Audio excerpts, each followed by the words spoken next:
Chapter 18. Mr. Franca had taught us to be careful about using words properly when we were writing. A phrase like 5 p.m. this afternoon is wrong, because p.m. means afternoon. He gave us a whole list of stuff like that, including free gift and unfortunate tragedy. His favorite example was the sentence, "The troops ran into a surprise ambush." He pointed out that since an ambush is a surprise, the word surprise isn't needed. Either way, I got ambushed on Wednesday, and it was a surprise. "Which do you like better?" Mandy asked when I walked into the meeting. "Basketball or wrestling?" That was easy. Basketball. Of course, I liked her brown top even better. "Good, so I'll put you down for basketball." "What?" My jaw dropped as the meaning sank in. "Wait, that's not what I meant." Mandy smiled at me. "Sorry, my mistake. If you'd rather cover wrestling, that's fine. You did such a great job with football, I wanted to give you first choice. You really brought an amazingly fresh approach to the task." "Book reviews!" my mind shouted. That was my choice. I'd even brought a copy of Dragonflight with me just to see if I could start a conversation with Mandy about fantasy series. "So then, wrestling?" she asked me. She leaned closer to me and smiled like she'd just offered me a sip of her soda. I tried to think of some way to say, "Neither." I pulled my eyes away from her and looked around for mouth. But he wasn't there.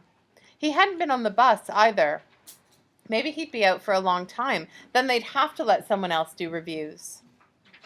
Before I could speak, Mandy clapped her hands together and said, "You know what? I'm going to take a chance. Call me crazy, but I think you can handle both. That way you don't have to decide. This is super, Scott. It'll be a lot of work, but I guess for a big sports fan for you, it's actually a lot of fun. It'll give you a great excuse to go to all the games." She glanced around the room. "Anyone else want to do any sports?" Naturally, every other pair of eyes in the place fled from contact. "Fabulous," Mandy said, making another note on her pad. "I'll put you down for both. That's a relief. I thought you might want to try other stuff, but this will work out perfectly." She gave me a schedule, then started handing out art assignments. Oh, great. There were 2 or 3 basketball games a week, and 1 or 2 wrestling meets. Worst case, I'd be covering as many as 5 games in 1 week. Best case, I'd meet a vampire who'd put me out of my misery. Or a Jower. November 28th. Don't ever be afraid to ask for what you want. Nobody can read your mind.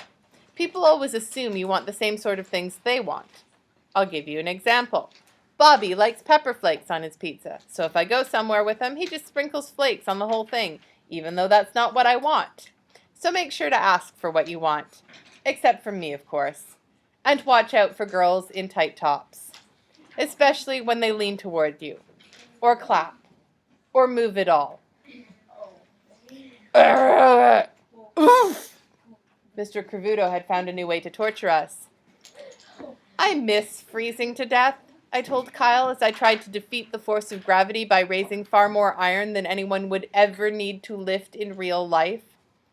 The iron seemed equally determined to thwart my efforts. "Weights are great," Kyle said. He got off his bench, checked out his biceps in the mirror, then peeled off his shirt and twisted at the waist so he could stare at his back. "Weights are great." That was sort of a minimalist poem, I said. After that, I stopped talking and saved my breath for grunting.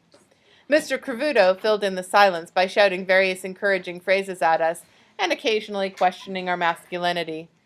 If there's a hell, it has a weight room.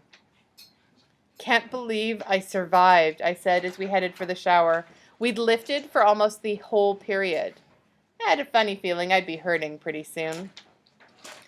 On the way to art class, I noticed that Lee had stuck a sign on her locker. It said, "This is not a locker." I'd hate to be her art teacher.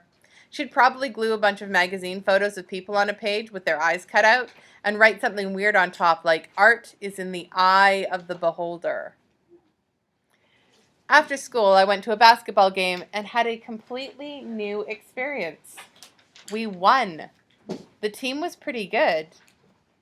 I realized there was no way I could come up with some clever article about every single game. So that evening, I wrote a short piece describing the highlights.